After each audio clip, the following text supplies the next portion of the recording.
तो हमने देखा कि भाई सूर्य के आधे हिस्से में प्रकाश है, तो प्रकाश की जो किरणें आ रही हैं परावर्तित होकर के कहाँ पहुँच रही हैं, इस सैटेलाइट से संपर्क में आ रही हैं। तो इस तरह से जो सूर्य के प्रकाश की मौजूदगी में ऊपर मौजूद पृथ्वी की कक्षा में रिमोट सेंसिंग सैटेलाइट काम कर रही है। अब दूसरे हिस्से में चलते हैं, यहाँ देखते हैं, यहाँ पर सन नहीं है, सूर्य नहीं, ठीक है, यहाँ पर केवल और केवल पृथ्वी है और इसके संदर्भ में सैटेलाइट है, ठीक है। तो मामला क्या हो रहा है कि कुछ तरंगे आ रही हैं इस तरह से और कुछ तरंगे वापस लौट जा रही हैं, ठीक, ये मामला है। अब इसको थोड़ा सा आसान तरीके से समझते हैं कि पैसिव रिमोट सेंसिंग क्या हो सकता है और एक्टिव रिमोट सेंसिंग क्या हो सकता है। पैसिव रिमोट सेंसिंग का मतलब है कि इस प्रकार की सुदूर संवेदना जब सूर्य का प्राकृतिक प्रकाश मौजूद हो और उस सूर्य के प्राकृतिक प्रकाश में प्रकाश के परावर्तन के साथ विभिन्न कक्षाओं में मौजूद सुदूर संवेदी उपग्रह संवेदना प्राप्त करें, तो इस प्रकार की संवेदना पैसिव रिमोट सेंसिंग कहलाएगी। यहां पर जैसे ही अंधेरा होगा, रात होगी, यह संवेदना कैंसिल हो जाएगी। अब वो उपग्रह उस स्थल की संवेदना प्राप्त करने में सक्षम नहीं होगा। लेकिन आज चूंकि तकनीकियों के दौर में हम हासिल कर चुके हैं तमाम ऐसी ऊंचाइयां जो चीजों को और बेहतर करने का प्रयास कर रही है। आपने नाम सुना होगा इंफ्रारेड टेक्नोलॉजी का या IR टेक्नोलॉजी का। ये IR क्या है? IR का आशय है कि एक ऐसी तकनीकी जो नाइट विजन कराने में बहुत बेहद अच्छे तरीके से सक्षम है। जो हमारे सीमावर्ती क्षेत्र हैं, चाहे वो चाइना का क्षेत्र हो गया, चाहे वो पाकिस्तान का एरिया हो गया, उनकी निगरानी के लिए, रात्रि निगरानी के लिए हम IR कैमरे का उपयोग करते हैं। और यही IR का कैमरा हाई रेजोल्यूशन वाला हम पैसिव रिमोट सेंसिंग सैटेलाइट में लगा देते हैं। और इस तरह से अब जो कि रात्रि में जो कार्यक्रम रुक गया था वो IR कैमरे की मदद से अब पैसिव रिमोट सेंसिंग भी रात में एक्टिव तरीके से काम करना चालू करती है। हाल फिलहाल अब बात करते हैं कि what is active remote sensing. ध्यान देना, जिस तरह से ये प्रकाश तरंगों पर या लाइट वेव पर निर्भर कर रहा था, उस तरह से चूंकि यहां पे लाइट वेव है ही नहीं, ये जो एक्टिव रिमोट सेंसिंग है ये बिना प्रकाश तरंगों के भी काम करती है। और इसमें जो यूज होता है वो है माइक्रोवेव या सूक्ष्म तरंगों के जरिए हो पाता है। और सूक्ष्म तरंगों के उपयोग के कारण अब एक्टिव रिमोट सेंसिंग दिन के अलावा रात में भी सक्रिय तौर पर भूमिका निभा रही है। हालांकि मैंने अभी स्पष्ट किया कि passive remote sensing also capable in night vision remote sensing या night remote sensing, because in passive remote sensing already use infrared technology camera. ठीक है, अब ध्यान देना, एक्टिव में हमने क्या यूज किया, माइक्रोवेव का उपयोग कर लिया। अब ध्यान देना, चूंकि माइक्रोवेव यूज हो रहा है तो रडार मुख्य पेलोड के तौर पर होगा। रडार मुख्य पेलोड के तौर पर होगा किसमें, एक्टिव रिमोट सेंसिंग में। इसके अलावा इसमें लिडार प्रणालियां भी अपनाई गई होती हैं। तो ये प्रकार रहा एक्टिव और पैसिव रिमोट सेंसिंग का। मेरे प्यारे दोस्तों, भारत में जो रिमोट सेंसिंग का प्रोग्राम शुरू हुआ, आपको पता होगा 1975 में, 1975 में हमने आर्यभट्ट भेजा था with the help of USSR। हम 1988 में 1988 में पहली बार प्रवेश कर चुके रिमोट सेंसिंग प्रोग्राम में या रिमोट सेंसिंग सैटेलाइट सिस्टम में।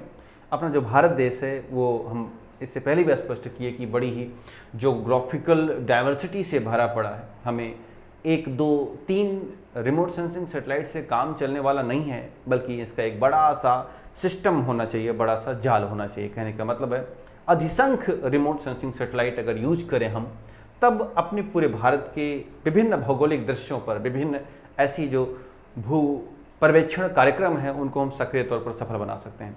इसी संदर्भ में हमारे भारत देश में आज विश्व का सबसे बड़ा रिमोट सेंसिंग सिस्टम नेटवर्क कार्य कर रहा है।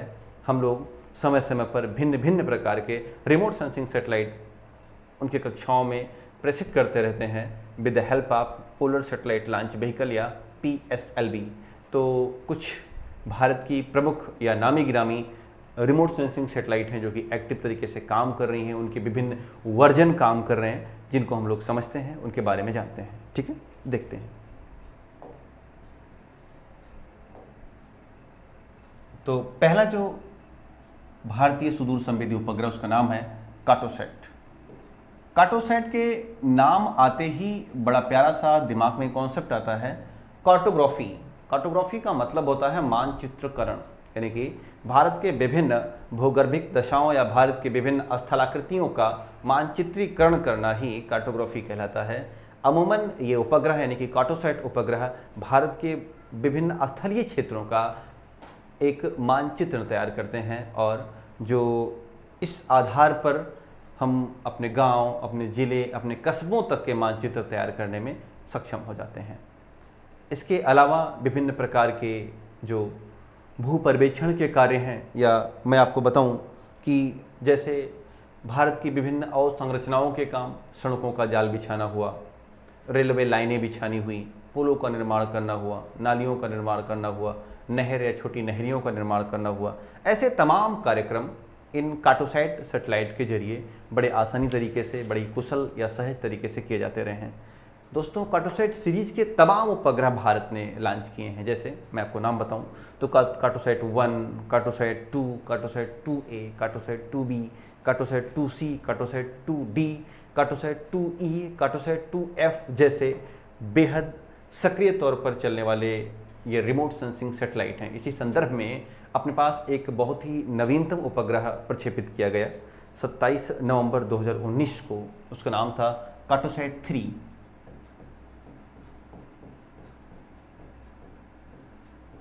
अभी तक 3 सीरीज का जो कार्टोसैट सैटेलाइट है वो नहीं था, तो ये 27 नवंबर 2019 को लॉन्च किया गया है। और आपको भली भांति याद होगा कि PSLV की जो फ्लाइट थी, PSLV C-47, उसके जरिए हमने काम किया है, PSLV C-47। ये उपग्रह क्या करेगा? ये भी वही काम करेगा जो इससे पहले करते आए हैं, यानी कि मानचित्रीकरण करना। और सबसे अगर आपको बिल्कुल तनाव ना हो दिमाग में या डिस्टर्बेंस ना हो तो सीधी सीधी सी बात कहिए कि अर्थ ऑब्जर्वेशन या भू पर्यवेक्षण या भू अवलोकन करने का कार्य करेगा। ठीक है, आगे चलते हैं। अगला है रिसोर्सैट। रिसोर्स का मतलब क्या होता है? रिसोर्स का मतलब है हमारे पृथ्वी के भूगर्भित तरीके से मौजूद भूगर्भ संपदाएं। अब भूगर्भ संपदाएं क्या हो सकती हैं, या पृथ्वी की जो ऊपरी संपदाएं क्या हो सकती हैं? कृषि संपदा, इसके अलावा भूमिगत जल संसाधन, या अन्य जो जमीन के नीचे दबे हुए खनिज तत्व हैं, कोयला, सोना, चांदी।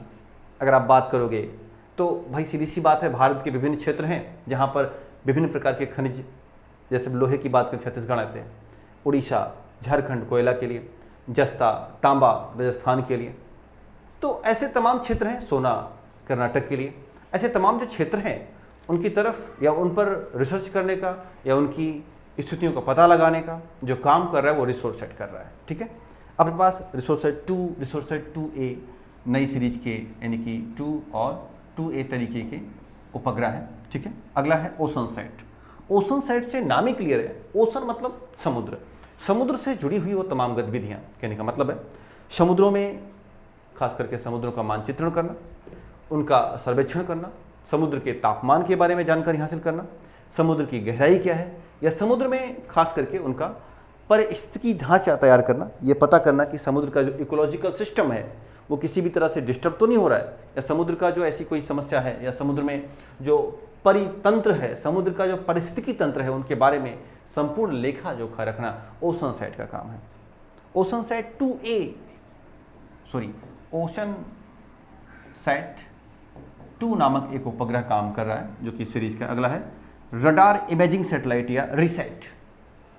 रडार इमेजिंग सैटेलाइट का मतलब होता है कि हम रडार के जरिए पृथ्वी पर मौजूद विभिन्न प्रकार के वेदर, विभिन्न प्रकार के क्रॉप फॉरकास्टिंग का, यानी कि फसलों का पूर्वानुमान लगाना।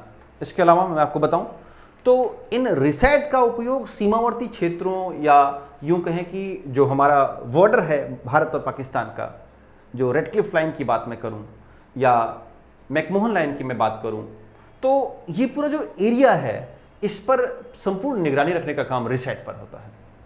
मेरे प्यारे दोस्तों, अभी हम लोगों ने PSLV C-48, जो कि PSLV की 5th फ्लाइट थी, यानी कि 15th फ्लाइट थी, 50वीं उड़ान थी, उस 50वीं उड़ान के जरिए रिसैट 2BR1 लॉन्च किया है। रिसैट 2BR1 लॉन्च किया है with the help of PSLV-C48 और ये 5th फ्लाइट थी PSLV की। और इस रिसेट 2BR1 के जरिए हम ये तमाम काम करेंगे, यानी कि आपदा प्रबंधन या अन्य भू पर्यवेक्षण या अर्थ ऑब्जर्वेशन का काम सक्रिय ढंग से कर पाएंगे।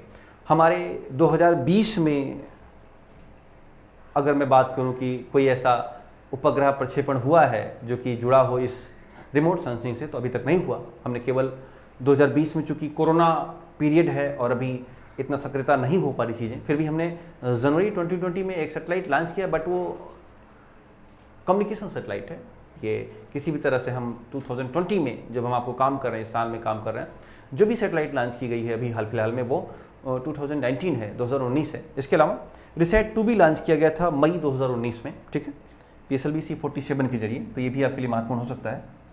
रिसेट 2B, ये PSLV-C46 वाहन था, उससे लॉन्च किया गया। इसके अलावा एक उपग्रह हो सकता है, आपसे सवाल करें सरल उपग्रह क्या है, तो ये भारत और फ्रांस का एक संयुक्त उपक्रम है और ये एग्जैक्टली जो काम कर रहा है, इसमें एल्टिका और एर्गोस दो पेलोड हो सकते हैं, या दो सैटेलाइट का एक भाग है ये। एल्टिका का जो काम है समुद्र की सतह के बारे में जानकारी प्राप्त करना, और एर्गोस का जो काम है वो है समुद्र की गहराई या समुद्र से जुड़े हुए अन्य पारिस्थितिकीय तंत्रों के बारे में जानकारी, या इसे आप मोटे तौर पर सरल उपग्रह को ओशन रिलेटेड वर्क से जोड़कर देख सकते हैं। इसके बाद अगले उपग्रह की बात आगे चलते हैं, उसका नाम है मेगाट्रॉपिक्स। मेगाट्रॉपिक्स भी एक तरीके का संयुक्त उपक्रम है भारत और फ्रांस के मध्य, और इसका मुख्य कार्य है उष्णकटिबंधीय, चूंकि हम भारतीय लोग अक्सर इसी एरिया में हैं, उष्णकटिबंधीय क्षेत्रों में रह करके जो जलचक्र प्रणाली है, जलचक्र प्रणाली का मतलब है कि ये हमारा ओशन है, ओशन से वाष्प बना, वाष्प से बादल बना, बादल से वर्षा हुई, वर्षा से फिर इसमें आया। तो ये जो पूरा प्रोग्राम है, जलचक्र प्रणाली का पूरा प्रक्रिया है, उस वाटर साइकिल के बारे में पूरा अध्ययन कर रहा है कि किस तरह से बादल बन सकते हैं, कितना वाष्पीकरण हो रहा है समुद्रों से, और किस आधार पर मानसून आगे पीछे जा रहे हैं। ये तमाम जो जानकारियाँ हैं वो ओशन आपके मेगाट्रॉपिक्स के जरिए संभव हो पा रही हैं।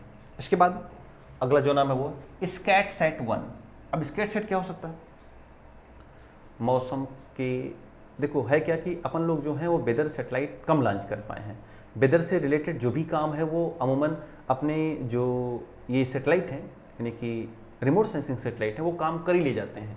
स्कैटसैट एक तरह का वैश्विक सैटेलाइट है, ये विभिन्न एजेंसियों के साथ अपने एक प्रोग्राम साझा करता है, चाहे वो यूरोपीय एजेंसियाँ हो गई, चाहे वो नासा हो गया। इसका काम है मौसम का पूर्वानुमान, यानी कि वेदर फोरकास्ट करना। इसके अलावा विभिन्न प्रकार की जो साइक्लोन आ रहे हैं या अन्य खतरनाक तूफान या सुनामी आ रही है उसके बारे में जानकारी देना, या अन्य मौसम संबंधी आपदा प्रबंधन को देखना। ऐसे तमाम जो काम है, चूँकि समुद्र तटीय क्षेत्र पर हमें मछुआरों को सजग करना होता है कि वो ऐसे क्षेत्रों में ना जाएं जहाँ पर अभी सुनामी हो सकती है, जहाँ पर समुद्र की लहरें उठ सकती हैं। तो ये पूरा का पूरा काम, भाई फैनी तूफान आया, हुदहुद आया, तो ये सब क्यों हम कम जनहानि होने दें? क्योंकि हमारे पास इस पूरी सैटेलाइट का सिस्टम है, हमारे पास इन वेदर फोरकास्टिंग का पूरा इन्फॉर्मेशन है। इसलिए हम उन समुद्र तटीय इलाकों पर, खासकर उड़ीसा में, खास करके हम पश्चिम बंगाल की बात करें, केरल के क्षेत्रों की बात करें, तमिलनाडु के तटीय क्षेत्रों की बात करें, तो हम वहाँ पर जनहानि इसीलिए नहीं होने देते क्योंकि हमारे पास मौसम पूर्वानुमान की जानकारियाँ हासिल हो जाती हैं और समय रहते हम तटवर्ती क्षेत्रों से लोगों को हटाने का काम करना शुरू कर देते हैं। इसलिए आज के दौर में जो तूफान आते हैं उनसे जनहानि नहीं होती, बस थोड़ी बहुत मात्रा में धन हानि हो सकती है। हमारी जो डिजास्टर मैनेजमेंट अथॉरिटी है वो सक्रिय तौर पर काम करती है इस पूरे डाटा के आधार पर, ठीक है।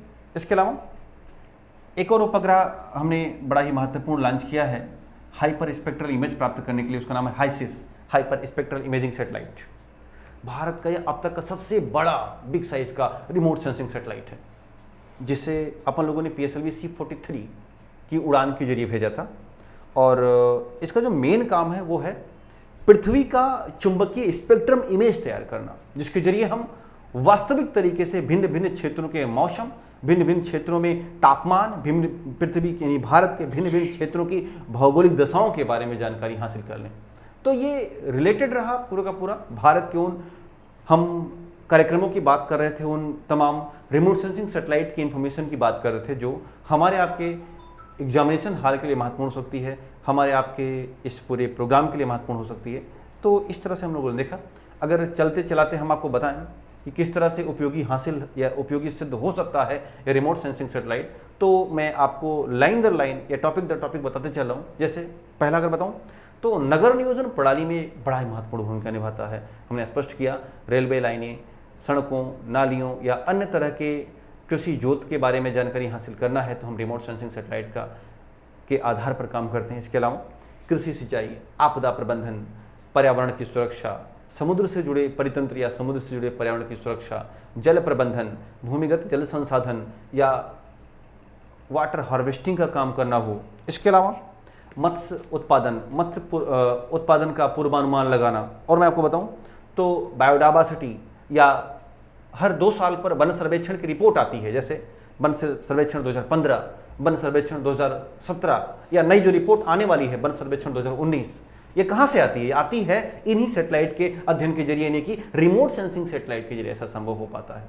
इसके अलावा अगर मैं आपको बताऊं तो बाढ़ क्षेत्रों का पूरा जायजा लेना बहुत पहले की बात है। अगर आप जानते होंगे तो जो लेखपाल होते थे हमारे एरियाज़ के या पटवारी होते थे, वो ऐसे लिख देते थे कि यहाँ पर बाढ़ आया, और इससे क्या होता था भाई, करप्शन होता था। टेक्नोलॉजी ने करप्शन को कमजोर करने का प्रयास किया और कमजोर कर रही लगातार। और ये जो हमारा रिमोट सेंसिंग सैटेलाइट है, मनरेगा जैसा व्यापक प्रोग्राम चलता है आज के दौर में। हम with the help of remote sensing satellite ये बता सकते हैं कि मनरेगा में हमने स्टार्ट किया जियो मनरेगा।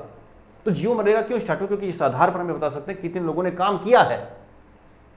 और पहले के दौर में ऐसा नहीं था, पहले सब कुछ वहां के ग्राउंड के आधार पर होता था। आज दूर बैठा हुआ व्यक्ति से मॉनिटर कर लेता है और स्पष्ट तरीके से बिना किसी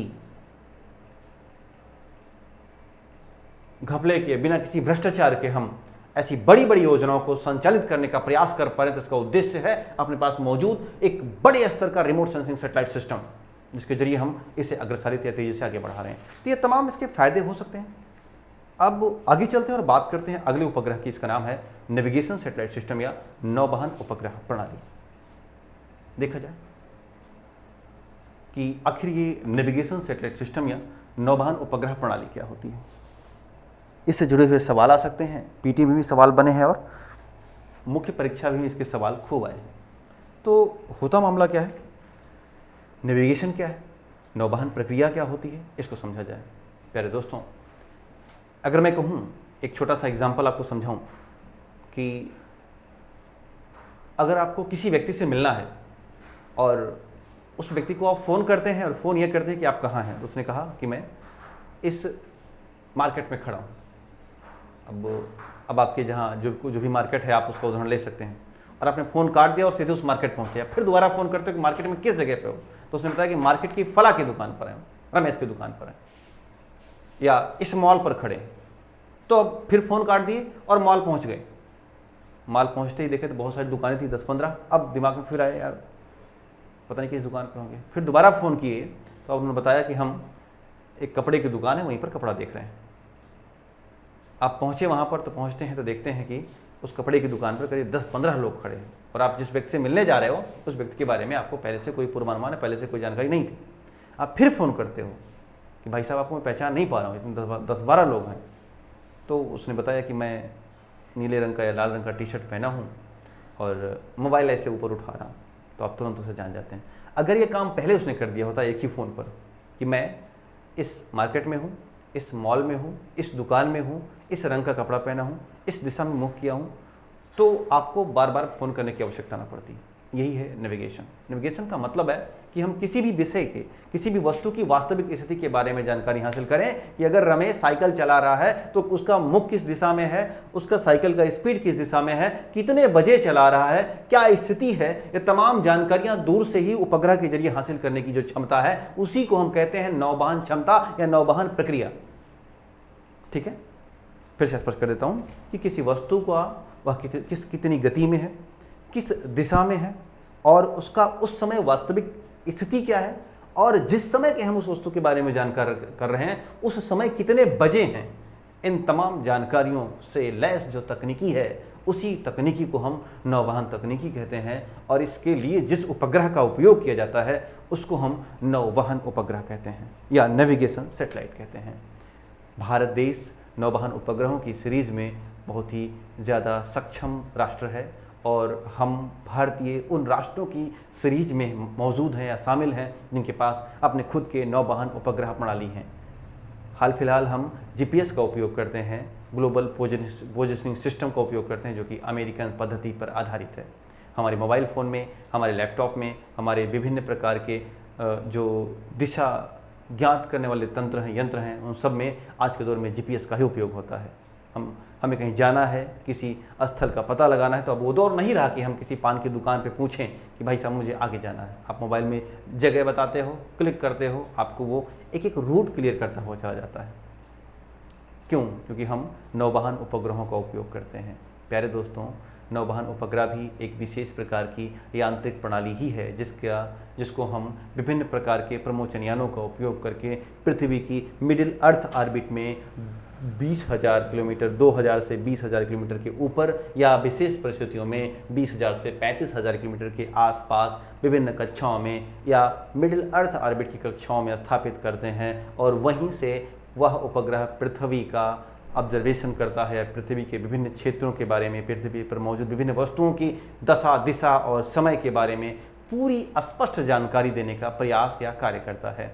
ये एक विशेष प्रकार की तकनीकी है। इस तकनीकी के आ जाने से वास्तव में दुनिया का दृश्य बदल गया, दुनिया की जो कल्पनाएं हैं वो बदल गईं। सोचिए हम किस ट्रांजिशन युग में गुजर रहे हैं, हम किस संक्रमणकालीन दशा में गुजर रहे हैं। आज के 10-20 साल पहले ऐसा नहीं था भारत में, 30 साल पहले ऐसा कुछ नहीं था। समय के साथ मोबाइल फ़ोन बदला, समय के साथ हम संक्रमण दौर में आए और चीज़ों को देखते देखते बड़े हुए और हम नई तकनीकियों को अपनाते जा रहे हैं। आज हम इंटरनेट ऑफ थिंग्स IoT पर काम कर रहे हैं पूरी तरीके से। आने वाले दिनों में हम 5G स्वीकार कर लेंगे। आज हम 4G स्वीकार कर चुके हैं। क्यों? क्योंकि हम नई तकनीकियों को हासिल करते जा रहे हैं और उसके साथ पूरी तरह से अभ्यस्त होते जा रहे हैं। उसी नई तकनीकियों में, उन्हीं नए अनुभवों में ये नौवहन सिस्टम है या नौवहन नेविगेशन तंत्र है, जिसके जरिए आज हम अपने जीवन को, अपने जीवन के तमाम कार्यों को बहुत ही सहज समझ बैठे हैं। पर इस पूरी सहजता के लिए एक सैटेलाइट का काम नहीं होता है। नौवहन उपग्रह के लिए हमें तंत्र का पूरा सिस्टम लगाना पड़ता है, या यूं कहा जाए कि आखिर ये किस तरह से काम करता है, तो वो ज़्यादा महत्वपूर्ण होगा। इस पूरे नौवहन तंत्र को समझना है, इस पूरे नौवहन प्रणाली को समझना है, तो आपको ये जानना होगा कि एक उपग्रह नहीं बल्कि उपग्रहों के बड़े जाल से ये बनता है। मैं आपको बताऊं कि इसमें 2 प्रकार के पेलोड का उपयोग होता है। एक पेलोड होता है नेविगेशन, जिससे जरिए हम पृथ्वी पर मौजूद वस्तुओं को नेविगेट करते हैं, और एक पेलोड होता है रेंजिंग पेलोड, जिसके जरिए उस वस्तु की वस्तु स्थिति का पता लगाते हैं। आपको पता होगा कि, या नहीं पता है तो मैं आपको बता रहा हूँ कि पृथ्वी पर मौजूद किसी भी विषय वस्तु की 3D स्ट्रक्चर प्राप्त करने के लिए, उसकी विषय या उसके बारे में जानकारी प्राप्त करने के लिए न्यूनतम 3+1 यानी 4 नौवहन उपग्रहों की आवश्यकता पड़ती है। और अगर पूरे ग्लोबल पोजिशनिंग सिस्टम को हमें पता लगाना है या ग्लोबल तरीके से नौवहन की स्थिति प्रकट करनी है, तो न्यूनतम 24 उपग्रहों का जाल होना चाहिए, ये आप मान के चलिएगा। तो अभी हम बात करेंगे, आते हैं इसरो पर, तो थोड़ा सा चीज़ों को और समझें तो ज़्यादा आसान होगा तरीका। अब मैं आपको समझाऊं कि अगर पृथ्वी को कवर करना है, मान लीजिए ये हमारी पृथ्वी है और इस पर मौजूद कोई वस्तु है, ये इसको कवर करने के लिए हमारे पास जो उपग्रहों का सिस्टम होना चाहिए, उनकी संख्या 3+1 होती। कहने का मतलब है कि अगर 3+1 उपग्रह एक्टिव तरीके से काम कर रहा है, तब जाकर के ये उपग्रहों का तंत्र उस वस्तु के बारे में एक्चुअल पोजीशनिंग सिस्टम या एक्चुअल जानकारी दे पाएगा। इस तरह से ये मैं आपको जो समझा पा रहा हूँ, ये न्यूनतम अवस्था है। 3+1 का मतलब है 3 एक्टिव रहेंगे, 1 अनएक्टिव रहेगा। इन फ्यूचर या इन केस ऑफ इमरजेंसी वो सक्रिय तरीके से भूमिका निभाएगा। न्यूनतम 3 उपग्रह चाहिए पृथ्वी पर किसी भी वस्तु के बारे में सटीक जानकारी या स्थिति के बारे में जानकारी प्राप्त करने के लिए। अगर हम इसे ग्लोबल तरीके से बताएं या आपको समझाएं कि ग्लोबल तरीका क्या हो सकता है इसका, तो ये मान के चलो कि ये पृथ्वी है,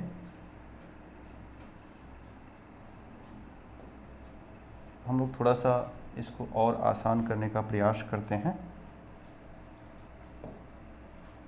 अर्थ ले लेते हैं यहाँ पर। मान लीजिए ये पृथ्वी है। अब पृथ्वी को नौवहन उपग्रह के साथ समझना है, तो ये मान के चलेगा कि इस तरह से नौवहन उपग्रहों का पूरा जाल होता है ये,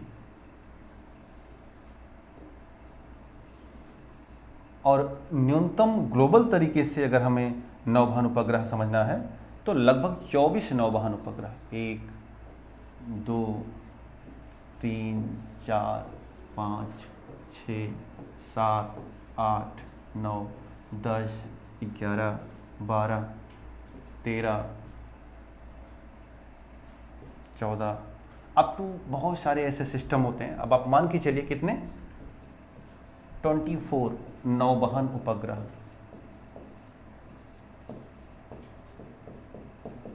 अगर इनका एक सिस्टम बनता है, एक सिस्टम के जरिए चलते हैं, तब ये जाकर पूरी पृथ्वी को कवर कर पाते हैं। यानी पृथ्वी के हर एक बिंदु पर किसी भी विषय वस्तु की या किसी भी वस्तु की गति, किसी भी वस्तु की स्थिति, किसी भी वस्तु की समय की जानकारी लेनी है तो इस प्रकार का एक जाल बनाना पड़ता है। अब एक उपग्रह भेजेगा राष्ट्र, 2 उपग्रह भेजेगा, 3 भेजेगा, 10 भेजेगा, 20 भेजेगा, 15 भेजेगा, इस तरह से पूरा सिस्टम बनाएगा। अब इसको करने में तो एक दिन लगता नहीं, एक उपग्रह भेजने में लगभग 400 से 600 करोड़ रुपए का खर्चा आता है। अब भारत जैसे देश से आप तुलना करो कि हम 24 उपग्रह भेज लें और इसको गुणा कर दो 5 से 600 से, तो बहुत ज़्यादा रकम हो जाती है। इतनी ज़्यादा रकम अपने ईश्वर के पास अभी तो नहीं थी, लेकिन समय के साथ भी इसे काम कर रहे हैं। लेकिन जो बड़ी एजेंसीज हैं, नासा हैं या चाइना की एजेंसीज हैं, यूरोपीय एजेंसीज हैं, रूस की जो एरोस्पेस है, ये सब सक्षम है करने में और कर रही हैं। हम लोग भी सक्षम हैं, धीरे धीरे कर रहे हैं। तो आपने समझा कि नौवहन तंत्र को बनाने के लिए हमें कई सारे उपग्रहों का एक सिस्टम होना चाहिए, और ग्लोबल तरीके से अगर हमें उपग्रह नौवहन तंत्र विकसित करना है तो न्यूनतम 24 उपग्रह होने चाहिए। इसके अलावा भी अगर मैं प्लस में बताऊं तो कुछ उपग्रह स्टैंड बाई रखने होते हैं। स्टैंड बाई का मतलब है वही जो 4 व्हीलर में पीछे लगा हुआ स्टेपनी होता है, यानी कब कोई उपग्रह काम करना बंद कर दे तो उसके जगह पर हम एक्स्ट्रा उपग्रह रखें। मैं आपको समझाऊं कि जैसे अमेरिका की अगर बात करें तो 33 उपग्रहों का जाल चल रहा है इस समय, मात्र 24 ही नहीं, 24 एक्टिव में, बाकी जितने हैं वो स्टैंड बाई हैं। इन फ्यूचर कोई अगर एक उपग्रह गड़बड़ होता है तो उसके जगह पे फला वाला उपग्रह काम करना शुरू